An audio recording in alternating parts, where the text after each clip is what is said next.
നമസ്കാരം. ഞാൻ മൊയ്തീൻ ഷാ വിഷനിലേക്ക് എല്ലാവർക്കും സ്വാഗതം. ബഹുമാന്യരെ, ഞങ്ങളുടെ നാട്ടിൽ ഈ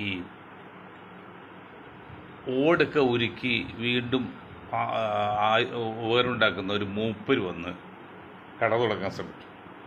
അപ്പോൾ അവിടുത്തെ ഒരു ബിരുദൻ ഒരു പഴയ വെളുപ്പുണ്ടി കൊടുത്തു. അത് നന്നാക്കാൻ വേണ്ടിയാണ്. കാരണം നന്നായി കഴിഞ്ഞാൽ ഇയാൾ പൈസ കൊടുക്കില്ല. ഇത് മനസ്സിലാക്കിയ ഈ മൂപ്പരിത് ആ കൊടുത്ത റോബീറ്റിയിലായ വെളുക്കൂട്ട് അവർ സ്ഥലം വിട്ട്. അതിലാരപ്പം ബുദ്ധിമാൻ, ആരാണ് തന്തശാലി? അപ്പോൾ ഈ ചാരപ്രവർത്തനം ഇപ്പോൾ ഇറാൻ്റെ പട്ടാളത്തിലും മറ്റുള്ളൊക്കെ ചാരന്മാരുണ്ട്. ചാരന്മാരെ കുറിച്ച് അന്വേഷിക്കാൻ വേണ്ടി ഉണ്ടാക്കിയ കമ്മിറ്റിയുടെ ഹെഡ് ചാറ്റായിരുന്നു എന്നൊക്കെ വാർത്തകൾ കേട്ട് കാണും. ഇതിൽ ഏതാണ് സത്യം, ഏതാണ് അസത്യം എന്ന് ഇങ്ങനെ അറിയാം. ഇപ്പോൾ ഇറാനിൽ അന്തരിച്ച ആൾ മരുഭൂമിയിൽ കഴിയുന്നുണ്ടെന്ന് പറഞ്ഞ് വാർത്തയുണ്ട്. ബോംബെട്ടിയിൽ ആരും മരിച്ചില്ല, അവരൊക്കെ അപ്പം തന്നെ വേറെ സ്ഥലത്തേക്ക് മാറി. അതുകൊണ്ട് ആരും ഉദ്ദേശിച്ച് ആരും മരിച്ചില്ല എന്നൊക്കെയാണ് പറയുന്നത്. ഏതാണ് ശരി, ഏതാണ് തെറ്റ്? അതായത് ഒരു കാര്യം ഉറപ്പാണ്, ഇപ്പോൾ ഇസ്രായേലിലേക്ക് ചില ബോംബിട്ട് ഈ വികാര ജീവികളെയും മുസ്ലിങ്ങളൊക്കെ കൊട്ടിഘോഷിക്കുകയും അർമാദിക്കുന്നുണ്ട്. പക്ഷെ ഞങ്ങളുടെ ചെറിയ ബുദ്ധിയിൽ പറയുന്നത് ഇസ്രായേലിൻ്റെ ഒരു ടെക്നിക്കല്ലേ എന്നാണ്. ഇത് ശ്രദ്ധിക്കണമെങ്കിൽ പറ്റുള്ളൂ. എന്താ കാര്യം അറിയുമോ? 2021 ഒക്ടോബർ 7 ഗസയിലെ ആ പട്ടാള വിഭാഗം ഉണ്ടല്ലോ, അവർ ഇസ്രായേലിൽ കയറി കുറേ പേരെ കൊന്ന് കുറേ പേര് ബന്ദികളൊക്കെ ആക്കി. അന്ന് ഞങ്ങൾ അത് ഇസ്രായേൽ ചെയ്ത തന്ത്രമാണത്. കാരണം അവർ ടെലികമ്മ്യൂണിക്കേഷൻ്റെ പവർ വരെ ഓഫ് ചെയ്തൊക്കെ ആയിരുന്നു, എല്ലാം തോന്നിട്ടൊക്കെയായിരുന്നു. ഇത്രയും സന്നാഹമുള്ള ഒരു ഈച്ച പോലും നന്നാൽ അറിയാവുന്ന സന്നാഹമുള്ള ഇസ്രായേലിൻ്റെ അടുത്ത് 19 കിലോമീറ്റർ അകത്ത് കയറി ഈ പാട്ടയായിട്ട് പോയിട്ട് എങ്ങനെ അപ്പോൾ അവർ ചെയ്തു കൊടുത്താണ്. അതുപോലെ നിങ്ങൾ മനസ്സിലാക്കണം, ഞങ്ങൾ ഈ പറയുന്നത് ചിലപ്പോൾ തെറ്റായിരിക്കാം, പക്ഷെ നിങ്ങൾ ശ്രദ്ധിക്കണം. 1-2 ആഴ്ച നമുക്ക് അറിയാൻ പറ്റും. ഇപ്പോൾ ഇസ്രായേൽ കണ്ണടിച്ചിരിക്കുകയാണ്. വന്നോട്ടെ നശിപ്പിക്കട്ടെ, പഴയ ഘട്ടങ്ങളില്ലേ. അപ്പോൾ ലോകം മുഴുവൻ ഇസ്രായേൽ നശിപ്പിച്ചു, അപ്പോൾ ഇനി ഇറാനിലേക്ക് ആക്രമണങ്ങളിൽ കുഴപ്പമുണ്ടോ? ഇത് കഴിഞ്ഞ് അവർ സടകുടന്ന് എഴുന്നേറ്റ് ഇറാൻ കംപ്ലീറ്റ് തകർക്കും. അത് തന്നെയല്ല, ഇറാൻ തകർക്കുക മാത്രമല്ല, ഗൾഫ് രാജ്യങ്ങളിൽ നമ്മൾ പല രാജ്യങ്ങളും മുന്നോട്ട് പോകണം. അതെല്ലാം തകർക്കാനും പ്ലാനുണ്ട്. ഒരു വെടിക്ക് 2 പക്ഷികളിൽ പല പക്ഷികളാണ് അമേരിക്ക ഇസ്രായേൽ ചെയ്യുന്നത്. കാരണം ഒന്നാമത്തിൽ ഇസ്രായേൽ എന്ന് പറഞ്ഞാൽ വഞ്ചകർ, അമേരിക്ക എന്ന ചതിയന്മാർ, നുണയന്മാരുമാണ്. കാരണം പട്ടി ജല്ലി കൊന്നിട്ട് പേപ്പട്ടി പേരിടുന്ന ഒരു വർഗ്ഗമാണ്. അപ്പോൾ നിങ്ങൾ അർമാദിക്കൊന്നും വേണ്ട. ഞാൻ മുസ്ലിം സമുദായത്തിൽ ചില വികാര ജീവികൾക്കാണ് ഇത് കണ്ട് നിങ്ങൾ അർമാദിക്കേണ്ട. അതൊന്നും ഒരു സത്യമായിരിക്കില്ല. അവിടെയൊക്കെ ആൾക്കാർ കംപ്ലീറ്റ് ബങ്കറിലാണ്, കുറേ പഴയ ഘട്ടങ്ങൾ പോകുന്നുണ്ട്, ശരിയായിരിക്കാം. അതൊന്നും ആയിരിക്കണ്ട. അതറിഞ്ഞെങ്കിൽ 1-2 ദിവസം കഴിയണം. തന്നില്ല അമേരിക്ക പറയുന്നത് ഇപ്പം തന്നെ അടുത്ത ഭാവിയിൽ വരാൻ സാധ്യത എല്ലാം ഞങ്ങൾ കൊന്നു കളഞ്ഞു വരാം. അതെന്ത് നീതിയാണ്? യുദ്ധത്തിൽ ഭാവിയിൽ വരാനുള്ള സാധനം വരെ കൊല്ലാന്നൊക്കെ പറഞ്ഞാൽ അതൊരു യുദ്ധമല്ലല്ലോ, അത് വഞ്ചനയല്ലേ, ചതിവല്ലേ. ഇസ്രായേൽ വന്നത് അത് തന്നെയാണ്. നമ്മൾ പറഞ്ഞ മറ്റെല്ലാ രാജ്യങ്ങൾക്കും ബോംബ് സൂക്ഷിക്കാം, ഇസ്രായേൽ സൂക്ഷിക്കാം, അല്ല ഇറാൻ സൂക്ഷിക്കാൻ പാടില്ല. അതെന്ത് നീതിയാണെന്ന് നമ്മൾ ചോദിക്കുന്നതാണ്. അതുകൊണ്ട് ഞങ്ങൾ പറയുന്നത് വെച്ചാൽ മുസ്ലിം സമുദായത്തിലെ ചില വികാര ജീവികളെ പെട്ടെന്ന് അവർ സന്തോഷിക്കുകയും ചെയ്യും, പെട്ടെന്ന് ദുഃഖം വഹിക്കുകയും ചെയ്യും. സന്തോഷിക്കാനുള്ള വകയില്ല, കാത്തിരുന്ന് കാണും. അത്ര കണ്ട് പ്രതിസന്ധിയും അല്ലെങ്കിൽ തന്ത്രമാണ് ഇറാനിൽ കാണിക്കുന്നത്. പിന്നെ ഒരു കാര്യം പറയാം, ഞാനായാലും നിങ്ങളാണെങ്കിലും ഒരു മിതത്വം, മീഡിയൻ, മധ്യവർത്തി, അത് ഏറ്റവും നല്ലത്. അന്ധമായ എതിർപ്പ് കൊള്ളില്ല, അന്ധമായ മൗനം കൊള്ളില്ല. ഞങ്ങൾ മുസ്ലിം ലീഗ് അന്ധമായ മൗനം, ചില പരമാവധി ഒതുങ്ങിപ്പോണ്. മറ്റു ചില മുസ്ലിം സംഘങ്ങളിൽ അന്ധമായ എതിർപ്പാണ്. ഇത് രണ്ടും തെറ്റാണ്. നമ്മൾ എതിർക്കേണ്ടത് എതിർക്കണം, പക്ഷേ പരമാവധി പ്രശ്നം ഉണ്ടാക്കാൻ നോക്കണം. ഞങ്ങളതാ ചെയ്യണത്. ഇപ്പോൾ ഇവിടെ മദിനി പോലെ ഒരു പാർട്ടിയുടെ ഒരു പക്ഷേ കംപ്ലീറ്റ് എതിരാണ്, RSSനെതിരെ വേണ്ടിയാണ്. മുസ്ലിം ലീഗ് ആണെങ്കിൽ മന്ദമായിട്ടിരിക്കുകയാണ്. ഞങ്ങളിത് രണ്ടുമില്ല. RSSനെ എതിർക്കേണ്ടി വന്നാൽ എതിർക്കേണ്ടി പോയി നമ്മൾ എതിർക്കും, പക്ഷെ അന്ധമായിട്ട് RSS എതിർക്കുന്നില്ല. അതുപോലെ ഈ കാര്യങ്ങളെല്ലാം ഇതിൻ്റെ പുറകിൽ ഒരുപാട് കാര്യങ്ങളോട് വാക്കർത്ഥം നോക്കി പ്രാഥമിക വിഷയം കണ്ടു നിങ്ങൾ ആഹ്ലാദിക്കരുതെന്ന് വിനീതമായി അഭ്യർത്ഥിക്കുക. കാരണം അതിൻ്റെ കിടപ്പ് അങ്ങനെയാണ്, ഇത്ര സങ്കീർണമാണ്. ഇപ്പോൾ കൊളംബോ നമ്മുടെ സിലോണിൻ്റെ അടുത്ത് അല്ല ഉദ്ദേശിച്ച്, സിലോണിൻ്റെ അടുത്തല്ലേ പറഞ്ഞത്, അത് കൊളംബോ അമേരിക്ക കൊളംബോ ആണല്ല. ദൂരെയുള്ള ഒരു കപ്പൽ മുക്കി, യുദ്ധക്കപ്പൽ മുക്കി കുറേ പേര് കാണാനില്ല, കുറേ പേര് രക്ഷപ്പെടുത്തുന്നുണ്ട്. മുങ്ങിക്കപ്പൽ വന്ന് ടോർപിഡോ വെച്ച് എന്തെല്ലാം അനുഭവിക്കും, എന്തെല്ലാം കാണിക്കും. ചില അമേരിക്കൻ പട്ടാളക്കാരെ അവർ കുടുംബക്കാരും കാണും, വാസ്തവം നമുക്ക് സങ്കടം തോന്നണം. അത്ര കണ്ട ഒരു പ്രതിസന്ധിയിലാണ്, ജീവൻ പോകുന്നുള്ള പേടി. അത് അത്ര യാതൊരു ന്യായമില്ലാത്ത യുദ്ധമാണല്ലോ. അവൾ ഇസ്രായേലിൽ കുഞ്ഞു മക്കൾ ബോംബിട്ട് ചെല്ലേണ്ടവെന്നുള്ള വാസ്തവം നമുക്ക് സങ്കടം തോന്നുന്നുണ്ട്. ഏത് മക്കളെ നമ്മുടെ മക്കളില്ലേ?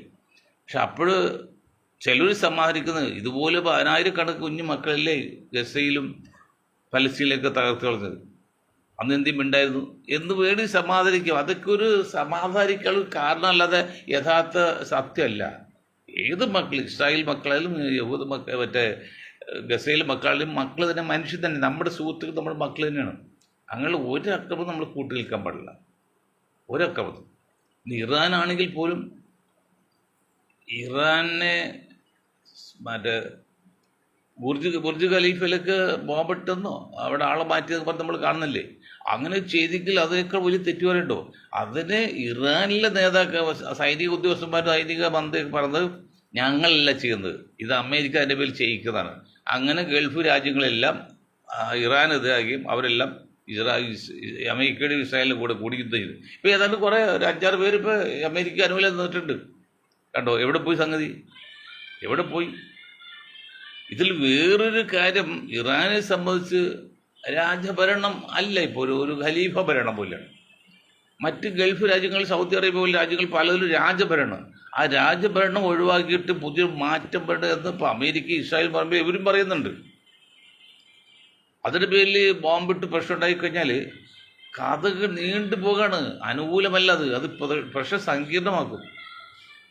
അത്ര കണ്ട് അപകടത്തിലേക്കാണ് നമ്മുടെ ലോകം പോകുന്നത്. ഇത് നമ്മുടെ പറഞ്ഞില്ല, പയ്യൻ പറഞ്ഞില്ലേ, പയ്യന് യുദ്ധം ചെയ്യാൻ ഒരു സ്ഥലവും. അതുകൊണ്ട് എവിടെയെങ്കിലും യുദ്ധക്കാർക്ക് സാധനം കൊടുക്കാമെന്ന് പറയണം. ഉത്തരകൊറിയ അതിലും എന്ത് പറഞ്ഞ് ശരിയുണ്ട്, അതിലെന്ത് ചൈന പറഞ്ഞ് ശരിയുണ്ട്. ഇതൊക്കെ യഥാർത്ഥമാണോ, അത് കളിപ്പിക്കാനാണോ, അല്ലെങ്കിൽ പരസ്പരം ആയുധം വിൽക്കാൻ വഴിയാണോ? ഇതൊക്കെ നമ്മൾ സാമാന്യം ബുദ്ധി വെച്ച് നോക്കുമ്പോൾ ഇതൊക്കെ ആയുധ വിൽപ്പന ഒക്കെ ഉള്ള തന്ത്രപടമില്ല. ഞാൻ നിങ്ങൾക്ക് ഒരു ചെറിയ ഉദാഹരണം പറയാം. അത് ഇപ്പോൾ ശവപ്പെട്ടി നിർമ്മിക്കുന്നതിന് ആൾ മരിക്കണം, ആയുധം ഉണ്ടാക്കുന്നവർക്ക് യുദ്ധം ഉണ്ടാകണം. കാരണം ഒരു കാലത്ത് അമേരിക്കയിൽ ക്ലിൻ്റൺ പ്രസിഡന്റ് സമയത്ത് വലിയ യുദ്ധം ഉണ്ടായില്ല, 1-2 വർഷം. അപ്പോൾ തന്നെ പമീല കേസ് എടുത്തിട്ടപ്പോൾ ആകെ ക്ലിൻ്റൻ്റെ ആകെ പ്രശ്നമായി. ഒരു ക്ലിൻ്റൺ സുഡാനിലേക്ക് കഴിഞ്ഞിട്ട് ബോംബിട്ട് അവിടെ ആ പമീല കേസ് പോയി, യുദ്ധം തുടങ്ങി. അതുപോലെയാണ് ഈ ലോകത്ത് നിയന്ത്രിക്കുന്ന 2-3 ശക്തി. പണ്ട് എന്ത് ശക്തി, ഇപ്പം 3 ശക്തികളുണ്ട്. അത് അമേരിക്കൻ പ്രസിഡന്റ് അല്ല ലോകത്ത് നിയന്ത്രിക്കുന്നത്. നമുക്ക് തോന്നും അമേരിക്കൻ പ്രസിഡന്റാണ് ലോക പോലീസ്, അല്ല. ആ അമേരിക്കൻ പ്രസിഡന്റ് നിയന്ത്രിക്കുന്ന ഒരു ശക്തിയുണ്ട്. ആ ശക്തി ആയുധ ലോബി, പിന്നെ മദ്യം, പിന്നെ ഈ ചരസ് പോലുള്ള കഞ്ചാവ് ലോബി, പിന്നെ ഇപ്പോൾ അവയവ ലോബി കൂടിയുണ്ട്. അത് വലിയ ബിസിനസ്സാണ്. അവരാണ് അമേരിക്കയെ നയിക്കുന്നത്. അപ്പോൾ യുദ്ധം ഉണ്ടായില്ല, യുദ്ധം ഉണ്ടാക്കുക എന്നുള്ളതാണ് അവരുടെ പണി. അപ്പോൾ അമേരിക്കൻ പ്രസിഡന്റ് ആരായിരുന്നാലും അവർ യുദ്ധ അവസ്ഥയിൽ നിന്ന് ഒഴിവാക്കാൻ സമ്മതിക്കില്ല. അപ്പോൾ പ്രശ്നം എടുത്തിടും. മനസ്സിലായില്ലേ? നിങ്ങൾ ഒരു കാര്യം മനസ്സിലാക്കണം, സ്വർണത്തിന് ഇപ്പോഴും കൂടിയ വിലയാണെങ്കിലും 1 കിലോ സ്വർണത്തിന് എത്രയുണ്ട്? ഇപ്പോൾ ഒരു പവന് 1 ലക്ഷം ആണെങ്കിൽ 8 ഗ്രാമല്ല, 8 ലക്ഷം. അപ്പോൾ 8 ഗ്രാം 80 ലക്ഷം, 1 കോടി രൂപ വരുന്നുള്ള 1 കിലോ സ്വർണത്തിന്. പക്ഷെ അതേ സ്ഥാനത്ത് ഹെറോയിൻ പോലുള്ള ഈ മയക്ക് മരുന്ന് 1 കിലോയ്ക്ക് ഇന്ത്യൻ രൂപ നോക്കിയാൽ 100 കോടി വരും. കാരണം 1 കോടി ഡോളറാണ് അമേരിക്കയിലേക്ക് വിലയുള്ളൂ, യൂറോപ്പിൽ വിലയുള്ളത്. 1 കോടി ഡോളറിന് ഏതാണ്ട് 100 കോടിക്ക് തുല്യമാണ്, 10-90 കോടിക്ക് തുല്യം വരും. അപ്പോൾ എത്ര വ്യത്യാസമുണ്ട്? 1:100. പണ്ട് 1:200 ആയിരുന്നു. 50 ലക്ഷത്തിൽ താഴെ സ്വർണ്ണത്തിന് വില 100 കോടി ഇത്. അപ്പോൾ 200ആയിരുന്നു, 1:200. ഇപ്പോൾ 1:100 അപ്പോൾ അതെല്ലാം വച്ച് നോക്കുമ്പോൾ ഈ ലോകത്ത് ശാന്തി എന്ന് പറയുന്നത്, സമാധാനം എന്ന് പറയുന്നത് ഒരിക്കലും നിങ്ങൾ പ്രതീക്ഷ ഉണ്ടാകുകയില്ല. ഇതിങ്ങനെ പാമ്പും കോടിയും കളിക്കുമ്പോൾ കയറി അരക്ഷിതാവസ്ഥ ഉണ്ടാക്കി, ആ അരക്ഷിതാവസ്ഥയിൽ നിന്ന് അല്ലെങ്കിൽ യുദ്ധസന്നാഹത്തിൽ നിന്ന് ആളായി സമ്പാദിക്കുക, അല്ലെങ്കിൽ പണം ഉണ്ടാക്കുക, പേരെടുക്കുക, ഭരണം നിലനിർത്തുക എന്നുള്ള വിദ്യ. ഇതാണ് ഇസ്രായേലും അമേരിക്കയിലും. അമേരിക്ക ഏത് പ്രശ്നത്തിലും അതിൻ്റെ അവസ്ഥ. ഇസ്രായേൽ അപ്പോൾ അതിസങ്കീർണമാണ് ലോകം. അത് എത്ര മോശമായ ഒരു അവസ്ഥയിലേക്കാണ് നമ്മൾ ലോകം നീങ്ങിക്കൊണ്ടിരിക്കുന്നത്. ഇതിന് പറയാവുന്ന ഒരു രീതിയും ഇന്ന് ഇല്ല, ഒരു രാജ്യവും ഇല്ല. അപ്പം ഞങ്ങൾക്ക് വെറുതെ ചിന്തിച്ചു പോകും. എന്താണെന്നറിയോ, വെറുതെ ചിന്തിച്ചു പോകുന്നത്, ഉത്തര കൊറിയയിൽ കിം ജോങ് ഇല്ല, പയ്യ 10-40 വയസ്സായിട്ടുള്ളൂ. എനിക്ക് പുള്ളിയുടെയൊക്കെ നിയന്ത്രണത്തിൽ ഒരു ഐക്യരാഷ്ട്ര സംഘടന വരണം. അമേരിക്കയും റഷ്യ വിചാരിച്ച് നടക്കില്ല, കാരണം അവരെല്ലാം സ്വാതാല്പര്യമാണ്. കാരണം ഐക്യരാഷ്ട്ര സംഘടനക്ക് വീറ്റോ പവർ വന്നുകൂടി അത് ചത്തുപോയില്ലേ. എന്ത് വിഷയം വന്നാലും വീറ്റോ പവർ വന്ന് പിന്നെ ഇല്ല, അത് നിർത്തി, ക്യാൻസലായി. അങ്ങനെ വീറ്റോ പവർ ഉപേക്ഷിക്കണം എന്നിപ്പോൾ മൊയ്തീൻ ഷാ പുള്ളി പറഞ്ഞ എന്താ അർത്ഥമുള്ളത്? എത്ര വലിയ ലോക കാര്യങ്ങൾക്ക് ഇവിടെ നിന്ന് മൊയ്തീൻ ഷാ ഒരു കാര്യമുണ്ടോ? ബുദ്ധിയുള്ളവരും തന്ത്രജ്ഞന്മാരും പറയണം വീറ്റോ പവർ പാടില്ല, എങ്കിലേ ആ പുസ്തകം ഇട്ടുള്ളൂ. ഇത് വീറ്റോ പവർ വെച്ചാൽ അമേരിക്കയും റഷ്യയും കൂടി യോജിച്ചൊരു കാര്യം ഉണ്ടാവും. അതുണ്ടാക്കാണ് പിന്നെ പെട്രോളിന് വില കൂട്ടുക, അങ്ങനെയുള്ള കാര്യം കിട്ടും, അല്ലാതെ നന്മ ചെയ്യില്ലല്ലോ. അപ്പോൾ വീറ്റോ പവർ നിർത്തിയാൽ മാത്രമേ ഐക്യരാഷ്ട്ര സംഘടനക്ക് വിലയുണ്ടാവുള്ളൂ. അത് നമ്മൾ പ്രത്യേകം ശ്രദ്ധിക്കുക. അത് ചെയ്യാൻ പോകുന്നില്ല, അതൊന്നും ചെയ്യാൻ പോകുന്നില്ല. ഈ ഐക്യരാഷ്ട്ര സംഘടന പിരിച്ചുവിട്ട് വേറൊരു സംഘടന ഉണ്ടാക്കാന്ന് വെച്ചാലും പഴയ വീഞ്ഞ പുതിയ ഉപ്പില്ല. അപ്പോൾ ഈ അമേരിക്ക റഷ്യയിലുള്ളൂ. അതാണ് ഞാൻ പറഞ്ഞ കിങ് ജൂങ്ങിനെ പോലുള്ള. ഞാൻ ആ ചെറുക്കനെയൊക്കെ കുറിച്ച് ആലോചിക്കുമ്പോഴേ അല്പം തോന്നാണ്. വെറും 40 വയസ്സുള്ള ഒരു ചെറിയ കേരളത്തിനകത്ത് പോലും ഇല്ലാത്തൊരു ഒരു രാജ്യത്തെ എല്ലാവരും ഭയപ്പെടാണ്. എന്താ അവനിൽ മറ്റു സാധനമുണ്ട്, ഒരു തത്വമില്ലാതെ പൊട്ടിക്കും. അപ്പോൾ ജനിക്കൽ കുറച്ച് നാൾ ജീവിക്കുള്ളൂ, അങ്ങനെ വേണം. പുള്ളിക്ക് അധികം ആയുഷ്യമില്ലാതാണ്, എന്തോ വലിയ രോഗമൊക്കെയാണ്. ഒരു മകളെ ആരട്ടെ പകരം ജാതിയൊക്കെ വെച്ചിട്ടുണ്ട്. അങ്ങനെ വേണം. അല്ലാതെ ഈ പടുവൃദ്ധന്മാർ, ഈ 80-90 വയസ്സായ വൃദ്ധന്മാർ, നമ്മൾ 5-6 വൃദ്ധന്മാരാണ് ലോകം നയിക്കുന്നത്. ഈ 5-6 വൃദ്ധന്മാർ ലോകത്തും പോയാലേ ഇനി ഈ ലോകം നന്നാവുള്ളൂ. ലോകത്ത് പോകണം, അല്ലാതെ ഭരണം പോയിട്ട് കാര്യമില്ല. അത്ര മോശമാണ് ചെയ്യുന്നില്ല ഓരോരുത്തരും, അത്ര മോശമാണ്. അവൻ്റെ ആധിപത്യം നിലനിർത്താൻ വേണ്ടി 2-3 വർഷം കൂടുതൽ ജീവിക്കാൻ പറ്റുള്ളൂ ഈ 6-7 പേര്. എന്നിട്ട് അതിനു വേണ്ടി ഈ കുഴപ്പമുണ്ടാക്കുന്ന മുഴുവൻ ഭരണം നിലനിർത്തി കൊണ്ടുപോകാനും കുഴപ്പമുണ്ടാക്കാനും. ദൈവമേ പടസ്വനെ അള്ളാഹുവേ, എല്ലാം കാണുന്നത് നീയാണ്, ഇതിനൊക്കെ ഒരു പരിഹാരം ഉണ്ടാക്കണേ. ഇത് കഴിഞ്ഞ് അപ്പോൾ അത് നമ്മൾ എന്നെ ആമുഖമായിട്ട് പലെല്ലാവരും പറഞ്ഞുകൊണ്ടിരിക്കുകയാണ്. പിന്നെ മറ്റൊന്ന്, ഇപ്പോൾ കേരളത്തിലെ രാഷ്ട്രത്തിൽ ഇന്നലെ ഞങ്ങൾ പറഞ്ഞ ഈ പിഷാരടി, പിഷാരിയോട് നമ്മൾക്ക് യാതൊരു ഇഷ്ടക്കുറവില്ല. പിഷാരിയുടെ ആവശ്യത്താൽ അത് കോൺഗ്രസ് വിഷയം ക്ഷീണം ചെയ്തേക്കാം എന്ന് പറഞ്ഞ് അതിപ്പോൾ പാലക്കാട് ജില്ലാ കമ്മിറ്റി അങ്ങനെ പറയുന്നുണ്ട്. ഇപ്പോൾ വരുന്നത്, പിന്നിപ്പോൾ ഞങ്ങൾക്കൊരു മെസ്സേജ്, ഒരു കാര്യം പറഞ്ഞതാണ്. ഇപ്പോൾ വരുന്നവിടെ ശോഭാ സുരേന്ദ്രൻ, പിഷാരടി. അങ്ങനെ ശോഭാ സുരേന്ദ്രൻ തോൽപ്പിക്കാൻ വേണ്ടി ആ പാർട്ടിയിൽ നിന്ന് കുറച്ച് കാലുവാറി രമേശിന് വോട്ട് ചെയ്താൽ, പിഷാരടിക്ക് വോട്ട് ചെയ്താൽ പിഷാരടി ജയിച്ചേക്കാം. ആ ജയിച്ചത് പിഷാരടി ആരാണ്? അവർക്ക് കോൺഗ്രസ് പോലെ തന്നെ ബന്ധത്തിൽ നിൽക്കും RSSുമായിട്ടും. അതൊരു അടവ് നയമാണെന്ന് പറയാം. ഞാൻ പറയുന്നില്ല, ഒരു പാർട്ടി പറഞ്ഞാണ്, എന്താ ശരിയെന്ന് അറിയില്ല. അപ്പം അങ്ങനെയുള്ള അടവ് നയങ്ങൾ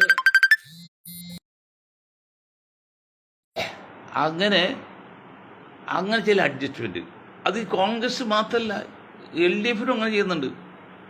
ചില സംഘപരിവാർക്ക് ജയിക്കാനുള്ള സാഹചര്യം ചെയ്ത് കൊടുത്താൽ അവർക്ക് മറ്റു സ്ഥലത്ത് വോട്ട് കിട്ടും, അവർക്ക് ഇവിടെ ആകാറാവും. അങ്ങനെ ഏതാണ്ട് ഒരു അടവ് നയം അല്ലെങ്കിൽ ഒരു തന്ത്രം സംഘപരിവാറായിട്ട് LDFും UDFും ഒരു കൂട്ടുവെച്ചുകൊടുത്തതിന് പ്ലാൻ ചെയ്തിട്ടുണ്ട്. അതിലൊന്നാണ് പാലക്കാട്. അത് കോൺഗ്രസ് നേതാക്കൾ പോലും, മുസ്ലിം നേതാക്കൾ പോലും അതിൽ ഒറ്റ കിട്ടുന്നതായിരിക്കും ഞാൻ പറഞ്ഞത്. അപ്പോൾ അറിയാമല്ലോ അവരൊക്കെ മുസ്ലിം പ്രേമമൊക്കെ എത്തേണ്ടത്. ആ നാമധാര, ഇന്നലെ ഞാൻ പറഞ്ഞില്ല, ഒരു നാമധാരയുടെ കാര്യം പറഞ്ഞില്ലേ, അത്രയൊക്കെ ഉള്ളൂ. അതിൻ്റെ അവസ്ഥ മനസ്സിലാക്കണം. ഞാൻ ഇത് പറഞ്ഞപ്പോൾ ഇന്ന് ഞാൻ മറൈൻഡറിൽ നിൽക്കുമ്പോൾ അവിടുത്തെ കൗൺസിലർ വന്നു, കോൺഗ്രസ്സുകാരാണ്, പുള്ളി ആദ്യം ജയിച്ചാണ്. പുള്ളി കണ്ട് സംസാരിച്ച ഇത് ഞാൻ പറഞ്ഞു. അപ്പോൾ പുള്ളി എന്നോട് പറയാണ്, ഷാ പറഞ്ഞത് വളരെ ശരിയാണ്. 30-40 വർഷക്കാലം കോൺഗ്രസ് പോസിറ്റ് യാതൊരു സ്ഥാനം കിട്ടാതെ, അവസരം കിട്ടാതെ, അവിടെ ആ സമയത്ത് പുറത്തുനിന്ന് ആളെ കൊണ്ടാണെങ്കിൽ അത് എന്ത് സങ്കടമായിരിക്കും. അപ്പോൾ അദ്ദേഹം ഒരു ഉദാഹരണം പറഞ്ഞു. അദ്ദേഹത്തിന് കമ്മിറ്റിയിലും പറയാൻ പറ്റില്ല, എന്നോട് പറയാൻ പറ്റുള്ളൂ. ഇപ്പോൾ സതീഷ് മത്സ്യ പറവൂര് മമ്മൂട്ടി മോഹൻലാൽ സീറ്റ് കൊടുത്താൽ എങ്ങനെയായിരിക്കും? സതീഷ വിഷമം എന്തായിരിക്കും? രമേശ് മത്സ്യക്കുന്നിടത്ത് മമ്മൂട്ടി മോഹൻലാൽ സീറ്റ് കൊടുത്താൽ എങ്ങനെയിരിക്കും? അതുപോലെയാണ് പിഷാരി പാലക്കാട് കൊടുക്കും അവിടെ തീർക്കുന്നത്. ഏത് 1.5 ലക്ഷം വോട്ടന്മാർ ആവറേജ് ഒരു മണ്ഡലത്തിൽ. അതിലൊരു 40% കോൺഗ്രസ്, 40% കമ്മ്യൂണിസ്റ്റ്, ബാക്കി 20% BJP. അങ്ങനെ ഒരു റേഷ്യോ ഇടാം. അങ്ങനെ റേഷ്യോ ഇട്ടാൽ 60,000 ആളുണ്ട്. 260, 120, ഒരു 30, 150, 60,000 പേരെങ്കിലും UDF അവിടെ ഉണ്ട് മിനിമം. ഈ 60,000 പേരിൽ നിന്ന് ഒരാൾ കണ്ടുപിടിക്കാൻ പറ്റുന്നില്ലെങ്കിൽ ആ രാഷ്ട്രീയ പ്രവർത്തനം എന്ത് കൂടാന്ന് പറഞ്ഞാൽ ആ രാഷ്ട്രീയ പ്രവർത്തനം എന്ത് ശരിയാണ്? എന്നിട്ടാണ് ഇറക്കു ചെയ്യുന്നത്. അപ്പം ഇന്നലെ വരെ 10-30 വർഷക്കാലം വെള്ളം കൂരി നടന്ന കോൺഗ്രസ് നേതാക്കൾക്ക് ഈ ഞാൻ മനുഷ്യർ അപ്പം അങ്ങനെ വരുമ്പോഴേ ഇത്രയും കാലം പണിയെടുത്തവർക്ക് എന്ത് ഗുണമുണ്ടത് അവിടെ മനസ്സിലാക്കണ്ടേ. ഞാൻ വേറൊരു കാര്യം പറഞ്ഞു, മുസ്ലിങ്ങൾക്ക് ജനസംഖ്യക്ക് ആനുപാതികമായിട്ട് കൊടുക്കണമെന്ന് പറയുമ്പോൾ പല്ലും ബന്ധങ്ങളും തന്നെ മുസ്ലിങ്ങൾക്ക് വേണ്ടി വായിക്കുന്നു പറഞ്ഞു. ഞാൻ അങ്ങനെ വായിക്കുന്നത്. ഇപ്പോൾ ഒരു സംഭവം ഉണ്ടേ അറിയോ, ഈ കേരള ഇൻഡസ്ട്രിയൽ അസോസിയേഷൻ കോൺഗ്രസിനാക്കി. അത് KPC പ്രസിഡന്റിനെ സണ്ണിച്ചാണ് ഉദ്ഘാടനം ചെയ്തത്. അതിലൊരാൾ വച്ചിട്ടുണ്ട്, നിസാർ പൂനത്തിൽ കുഞ്ഞബ്ദുള്ളൊക്കെയാണ് ആ വീട്ടുകാരെയും പൂനത്തിൽ നിസാറിനെ വെച്ചിട്ടുണ്ട്. പണ്ടങ്ങനെയൊന്നുമില്ല. എന്ത് വന്നാലും ക്രിസ്ത്യൻ സമുദായം മേടി അസിസ്റ്റന്റ് വയ്ക്കും. നിങ്ങൾക്കറിയോ, ഒരു 40% മുസ്ലിങ്ങളുടെ കേരളത്തിലെ ന്യൂനപക്ഷ പാർട്ടിയുണ്ട് കോൺഗ്രസ്സിന്, ന്യൂനപക്ഷ സെൽ. ആ ന്യൂനപക്ഷ സെല്ലിൻ്റെ പ്രസിഡന്റ് ഒരു ക്രിസ്ത്യാനി വെച്ചിട്ടുണ്ട്. ഈ അടുത്ത കാലത്താണ്. ടീച്ചർ ഉസ്താദ മോനാണ് പ്രസിഡന്റ്, എൻ്റെ ഓർമ്മ. അപ്പോൾ അതൊക്കെ ഞങ്ങൾ നിരന്തരം ഈ പ്രചരണം, പ്രചരണം മുസ്ലിങ്ങളെ നന്നാക്കാനല്ല, മുസ്ലിങ്ങൾക്ക് വളർച്ച വേണ്ടില്ല, നീതി വേണ്ടേ, ഒരു മാറ്റി നിൽക്കണ്ടേ. ആകെയുള്ള പോയിന്റ് 125 ഭാരവാഹിത്വത്തിൽ ഈ 10% ക്രിസ്ത്യാനിൽ നിന്ന് 95 സീറ്റാണ് കഴിഞ്ഞ മുമ്പിലത്തെ കൊടുത്തത്. തോറ്റൊപ്പിട്ടുമില്ലേ? ബാക്കി 25-35 സീറ്റാണ് ഈ 90% പേർക്ക് കൊടുത്തത്. അതായത് നിങ്ങൾ വോട്ട് ചെയ്യുന്നത് എങ്ങനെ വോട്ട് ചെയ്യാനെന്നേ, ആര് വോട്ട് ചെയ്യും? അതെന്താ മനസ്സിലാക്കാത്ത? നീതി വേണം, തുല്യനീതി. എല്ലാവർക്കും തുല്യനീതി വേണം. അത് സതീശനും രമേശ് ജിക്ക് കിട്ടും പോലെ തന്നെ നീതി എല്ലാവർക്കും കിട്ടണം. ഒരു ഉദാഹരണം പറഞ്ഞാൽ ഒന്ന് ആലോചിച്ച് നോക്കിയപ്പോൾ ഇത് തന്നെ വീണ്ടും പറയുന്നത് അത്ര കണ്ട് ഗൗരവമുള്ള കാര്യമാണ്. അത് കോൺഗ്രസ് നേതാക്കൾ മനസ്സിലാക്കാത്തത് പറയണം. ഇപ്പം തന്നെ പിഷാരി പാലക്കാട് കൊടുത്തു. അപ്പോൾ ആ പാലക്കാടിൽ പ്രവർത്തിച്ച ഈ UDF 60,000 പേരിൽ എത്ര പേർക്ക് ഇതൊക്കെ എത്ര ഒരു പ്രതീക്ഷയാണ് സ്ഥാനാർത്ഥിത്വം? അതാണ് ഏറ്റവും വലിയ ഉദാഹരണം. ഇപ്പോൾ സതീഷിനെ പറവൂര് മമ്മൂട്ടി തെറ്റിയാൽ സതീഷ് എഞ്ചി നിങ്ങൾക്ക് എന്ത് വിഷമം ഉണ്ടാവും? അപ്പോൾ അങ്ങനെയൊന്നും ആരും ചിന്തിക്കില്ല. അങ്ങനെ ചിന്തിച്ചൂടെ? അല്ലെങ്കിൽ രമേശ് ചെന്നിത്തല അവിടെ കൊണ്ടുവന്ന് മോഹൻലാലിനെ നിർത്തിയാൽ? അപ്പം നിങ്ങളുടെ സീറ്റെല്ലാം സേഫാണ്, ബാക്കിയുള്ള സീറ്റല്ല. എന്നാൽ ഇമ്മല്ലേ മറ്റേ വൈപ്പിരിക്കാരൻ ഒരു സ്ഥാനാർത്ഥി കൊണ്ട് വടക്ക് മലബാർ എവിടെ ഇട്ടില്ലോ, ആ സീറ്റ് കളഞ്ഞ് ആ പാർട്ടി പ്രവർത്തനം പോയി. അല്ലെങ്കിൽ ശക്തമായ ഒരാളോട് നിന്നെങ്കിൽ പാർട്ടി പ്രവർത്തി കൂടെ വോട്ടിൽ പിടിക്കില്ലോ, അത് പാർട്ടി ഒന്നുമല്ലാതെ. നിങ്ങൾ അങ്ങനെ ചെയ്യില്ലെന്നേ, കഴിയുന്ന ആ മണ്ഡലത്തിലുള്ളവർക്ക് തന്നെ അവസരം കൊടുക്കുന്നേ. നിങ്ങൾ നാട് നന്നാക്കാൻ വേണ്ടി അങ്ങ് ഓടി വരുന്നത്. ഇപ്പോൾ വലിയൊരു അപകടം കോൺഗ്രസ് പറ്റിയറിയോ? പരമാവധി 10-ലേറെ സീറ്റുകൾ അന്യ സ്ഥലത്ത് വന്നവർക്കുണ്ട്, കൊടുത്തേക്കാണ്. ഇപ്പം സുധാകരൻ ഏതാണ്ട് ആലപ്പുഴയിൽ തെറ്റി നിൽക്കുകയാണ്, സുധാകരൻ ചിലപ്പോൾ കൊടുക്കും. അതൊക്കെ വേണ്ടി റെയർ കേസ് വേണമെങ്കിൽ പ്രായമുള്ള നല്ല വേറെ സുധാകരൻ കുഴപ്പമൊന്നുമില്ല, ചെയ്യാം. പക്ഷെ അതുപോലെ പല സ്ഥലത്തും മറ്റ് പാർട്ടിയിൽ നിന്ന് BJP കമ്മ്യൂണിസ്റ്റിൽ നിന്നൊക്കെ വന്നവർക്ക് കൊടുക്കുക. അത് ശരിയല്ല സർ. അവരെ സ്വീകരിച്ചോ, നിങ്ങൾ സ്ഥാനമാനങ്ങൾ കൊടുത്തോ, സീറ്റ് കൊടുക്കരുത്. സീറ്റ് കൊടുക്കുമ്പോൾ എന്തിനാണ് BJPയിൽ ഒരു സ്റ്റേറ്റ് കമ്മിറ്റി മാത്രമായ, BJP കോൺഗ്രസ് അത്ര ഒന്നുമല്ല കേരളത്തിൽ, അതിനേക്കാൾ വളരെ താഴെയുള്ള പാർട്ടിയല്ലേ. ആ BJPയിൽ സ്റ്റേറ്റ് കമ്മിറ്റി മെമ്പർ മാത്രമായിരുന്ന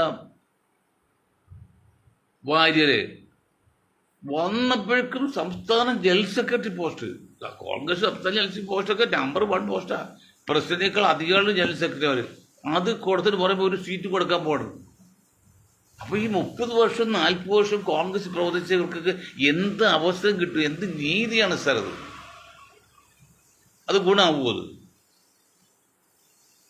ഈ സംഘ് പരിവാറിൽ പ്രവർത്തിച്ച ഒരു കാര്യം ഞാൻ കോൺഗ്രസിനോട് മുന്നറിയിപ്പായിട്ട് പറയാം. സംഘ് പരിവാർ RSS പ്രവർത്തിച്ച ഒരാൾ ആ പാർട്ടിയിൽ നിന്ന് ആ പ്രസ്ഥാനം പോന്നാലും ഒരു RSSകാരും പോലുമില്ല. അവരുടെ തിയറി അങ്ങനെയാണ്, അവരുടെ നേച്ചർ അങ്ങനെയാണ്. അങ്ങനെ സ്ഥാനമാനങ്ങൾ കൊണ്ട് തോന്നുന്നില്ല.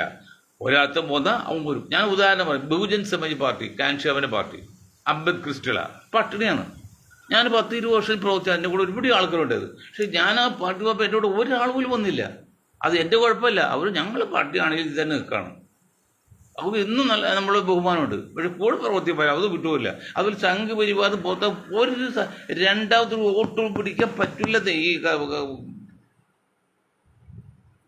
വാര്യർക്കൊക്കെ അത് അവരുടെ സിസ്റ്റം അതാണ്. പിന്നെ നിങ്ങൾ എന്ത് കണ്ടുകൊണ്ട് വാര്യർക്കും പിഷാലിക്കൊക്കെ സീറ്റ് കൊടുത്ത് ജയിപ്പിച്ചെടുക്കാൻ ഇതൊക്കെ മണ്ടത്തിന് പേരുണ്ടോ? ഇതൊക്കെ ചൂണ്ടിക്കാണിക്കാൻ കോൺഗ്രസ് ഇല്ലാതായി പോലും പറയുമ്പോഴേ മണ്ടനായ മൊയ്തീൻ ഷായൊക്കെ വേണ്ടി വന്നിട്ട് വാസാല് ചത്താലും തന്നു തോന്നാം. RSS ചരിത്രം നിങ്ങൾക്കറിയോ? അവർ ട്രെയിനിങ് കൊടുത്തറിയോ? 3 വയസ്സുകൾ കൊടുത്ത് ട്രെയിനിങ് അറിയോ? എന്ത് കണ്ടീഷനിലും അവർ അനുസരണ മാത്രമേ ഉള്ളൂ. Obey my order. പോലീസുകാർ പറയുമ്പോൾ പോലീസുകാർ ഒബേ മൈ ഓർഡർ. ആദ്യം എൻ്റെ നിങ്ങൾ വാക്ക് പാലിക്കുക. പിന്നീട് അതുപോലെ അവരെ കൂട്ടത്തിൽ പുറത്തു വരില്ല. ഒരാൾ പോലും പുറത്തു വരില്ല. ചരിത്രം അറിയാമല്ലോ. അത് നമ്മുടെ ഒരു RSSകാരനുള്ളപ്പോൾ വലിയ തൊപ്പിയും നാടിയൊക്കെ വെച്ച് മദ്രസായി പോണത് PM Velayudhan, MP Velayudhan, PM വേലായല്ല, ഒരു വേലായന നിഷേധിക്കില്ല. വീട് ഇത്ര പള്ളിക്കുള്ള ആളാണ്, RSS ആളുമാണ്. പുള്ളി പോയിട്ട് രണ്ടാമത് ആളെ കൂടാൻ പറ്റുമോ പാർട്ടിയിലേക്ക്? ഒരു RSS വരില്ല. അത് അവർ നേച്ചതാ. അവർ കോൺഗ്രസ്സുകാർ ഞാൻ ആദ്യമായിട്ട് പറയും, സ്നേഹം കൊണ്ട് പറയാണ്, നിങ്ങൾ അങ്ങനെയുള്ള ഈ ഗിമ്മിക്കുകളൊന്നും കാണിച്ചാലൊന്നും കാര്യം നടക്കില്ല. കാര്യം നടക്കണമെങ്കിൽ ജനങ്ങളുടെ ഇടയിലേക്ക് ഇറങ്ങി ചെന്ന് കാര്യം പറഞ്ഞ് മനസ്സിലാക്കിയാൽ ജനങ്ങൾ എന്ത് വിട്ടുകയും ചെയ്യും. ജനങ്ങൾ എന്തും ക്ഷമിക്കാൻ തയ്യാറാണ്. നിങ്ങൾ ചെന്ന് കാര്യം പറയണം. ഇതിനൊരു പറ്റി ക്ഷമിക്കണം, നമ്മൾ വോട്ട് ചെയ്യണം. അത് ഒരാരും പറയുന്നത് ഈ അറബിക് സഭയിലെ കാര്യമാണ്. അത് നിങ്ങളത് പറയുകയാണെങ്കിൽ അത് അവർ തിരുത്തോ ക്ഷമിക്കും. പക്ഷെ പറഞ്ഞില്ലെങ്കിൽ അത് ഉള്ളിൽ കിടക്കും. അവർ എളുപ്പ വഴി നോക്കാതെ, കുറുക്ക് വഴി നോക്കാതെ കോൺഗ്രസ്സുകാർ ആ ജനസംഖ്യയ്ക്ക് ആനുപാതികമായ രീതിയിൽ മുന്നോട്ട് പോയാൽ കോൺഗ്രസ് ഇനിയും ഇന്ത്യയിൽ പ്രതീക്ഷയുണ്ട്, സാധ്യതയുണ്ട്. അതല്ലാതെ എളുപ്പവഴി ക്രിയ ചെയ്തുകൊണ്ട് 20% വന്ന മുസ്ലിം സമുദായത്തെ കംപ്ലീറ്റ് ഒഴിവാക്കിക്കൊണ്ട് 30-40% വന്ന മുസ്ലിം സമുദായത്തെ കേരളത്തിൽ ഒഴിവാക്കിക്കൊണ്ട് ഈ കുഞ്ഞാക്കാനെയും തൊപ്പി വെച്ചത് അങ്ങനെ മാത്രം നിങ്ങൾ കണ്ടുകൊണ്ട് ഭരിക്കാതെ വിചാരിച്ചാൽ അതിനേക്കാൾ വലിയ മണ്ടത്തം വേറെ ഇല്ലെന്ന് ഒരിക്കൽ കൂടി പറയേണ്ടി വരുന്നു. കാരണം കോൺഗ്രസ് ആണ്, മനസ്സിലാവില്ല. അവരൊരു വികാര ജീവി, സ്വപ്നം ജീവിയാണ്. ശിഹാബ് തങ്ങളുടെ തൊപ്പി വെച്ച ഫോട്ടോയും കുഞ്ഞാക്കട വിരിഞ്ഞ നെറ്റിയുള്ളതും കാണിച്ചാൽ മുസ്ലിങ്ങൾ മുഴുവൻ വോട്ട് ചെയ്യുമെന്നാണ് ഇന്നും ധരിച്ചിരിക്കുന്ന ഈ മാന്യന്മാർ. അങ്ങനെ അല്ലെന്നും ഞാൻ തെളിയിക്കേണ്ട കണക്ക് കൊടുത്ത് ചോദിച്ചോളൂ. ഞാൻ ആ ഒരു കാര്യം പറഞ്ഞ് നിർത്താം. ഞാൻ പറഞ്ഞാൽ നിങ്ങൾ കണക്ക് വെക്കുന്നേ കമ്പ്യൂട്ടറിൽ അടിച്ചു നോക്ക്. കഴിഞ്ഞ മുമ്പിലത്തെ ഇലക്ഷനിൽ 65 സീറ്റ് മത്സരിച്ചത് പാലക്കാട് മുതൽ കാസർഗോഡ് വരെ ഉണ്ട്. കോൺഗ്രസ് ആണ്, വേറെ ആരോടും മത്സരിച്ചില്ല. അവിടെ ഏതാണ്ട് ഒരു 50% മുസ്ലിങ്ങളുടെ മേഖലയാണ്. എന്നിട്ട് എന്തിടൂ കോൺഗ്രസ് 60 പേരും തോറ്റുപോയത്? അവിടെ മുസ്ലിം ലീഗ് ഉണ്ടായതെങ്കിൽ ഈ മുസ്ലിം ലീഗ് ഉണ്ടെങ്കിൽ അവർ വോട്ട് ചെയ്യും, ഒരു സംശയമില്ല. അവർ വാക്ക് മാറുന്ന സ്വഭാവമില്ല. അവർ വീമാൻ്റെ ഭാഗമാണ് വിശ്വാസം. അവിടെ വാക്ക് ചതിക്കില്ല. അത് ഒരു കാര്യം പറയുക, തങ്ങൾ ഒരു ചതിക്കില്ല, അഹങ്കാരം കുഴപ്പക്കാരില്ല. അവർ ആകെ ഒരു പോരായി ഞങ്ങൾ പറഞ്ഞ് ഈ മുസ്ലിം എന്ന പേര് ഉപയോഗിക്കുന്നത് മാത്രമേ ഉള്ളൂ, വേറെ ഒരു പോരായി അവർക്കില്ല. പക്ഷേ അവർക്ക് ലിമിറ്റില്ലേ. എന്നിട്ട് ഇത് മനസ്സിലാക്കാത്ത അവിടെ ദയവ് ചെയ്ത് കോൺഗ്രസ് UDF ഭരണം മുന്നോട്ട് പോകണമെന്ന് ആഗ്രഹമുണ്ടെങ്കിൽ ഈ കുറച്ചുകൂടി പ്രാക്ടിക്കലായിട്ട് ചിന്തിക്കണം. അതല്ലെങ്കിൽ നിങ്ങൾ ധരിക്കുമ്പോൾ അത്ര ഈസിയല്ല. കുഞ്ഞാക്കാനെയും പിന്നെ തങ്ങളെയും വെച്ച് നിങ്ങൾ എല്ലാം മുസ്ലിം എല്ലാം ആയി എന്ന് ധരിക്കുന്നുണ്ടെങ്കിൽ അത്രയും വലിയ മണ്ടത്തിനും വേറെയില്ല. ഇന്നും ആകെയുള്ള കേരളത്തിൽ മുസ്ലിങ്ങൾ 25% കുഞ്ഞാക്കാടും ലീഗിൻ്റെ പേരുള്ളൂ. ബാക്കി 75% പുറത്തു കിടക്കുക. അതിലൊരു 4-5% CPM ഉള്ളൂ. ബാക്കി 70% പുറത്തു കിടപ്പുണ്ട്. ആ 70% മുസ്ലിങ്ങളിൽ നിങ്ങൾ വോട്ട് ചെയ്യാൻ തീരുമാനിച്ചിട്ടുണ്ട്. ഞങ്ങളിലേക്ക് പ്രവർത്തന ഫലമായിട്ടാണ്. ഞങ്ങൾ നിങ്ങൾക്ക് മുമ്പിൽ ഒന്നുമല്ല എങ്കിലും ഒരു വിലയില്ലെങ്കിലും ഞങ്ങളത് ചെയ്തിട്ടുണ്ട്. പക്ഷെ അത് നിങ്ങൾ കരിക്കാട്ടി കളയരുത്. നിങ്ങൾ ചില സ്വാർത്ഥ താല്പര്യത്തിന് വേണ്ടി ചില നേട്ടങ്ങൾക്ക് വേണ്ടി കരിക്കാട്ടി കളഞ്ഞാൽ പിന്നെ ഞങ്ങൾക്ക് പറഞ്ഞിട്ട് കാര്യമില്ല. ഇത്രയും കാര്യം പറഞ്ഞുകൊണ്ട് ഞാൻ എൻ്റെ വാക്കിൽ നിർത്താൻ നിങ്ങൾക്ക് ഒരായി നിന്നും ചെയ്യുന്നു.